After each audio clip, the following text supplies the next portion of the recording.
Alex is burned out. He's in a rut with his job, he has no hobbies, and he's lonely. So when he sees the chance to run off to a tropical island, dragging his coworker Vivica along with him, he jumps at it.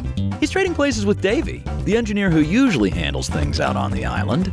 Davy's glad for the out, because his wife Millie is pregnant and he'd rather stay closer to home. Davy's out of luck, though. Filling in for Alex, he finds himself dealing with collapsing radio towers, disgruntled construction workers, drones, sheep dip, falling off cliffs, and 2 pregnant Drachen.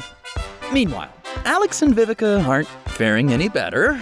Alex doesn't realize that adventure doesn't mean vacation. And between hurricanes, people going missing in them, and trying to get communications back up on the island, Alex is out of his depth, Vivica's starting to resemble a drowned raccoon, and they have to help find their missing accountant in the rain.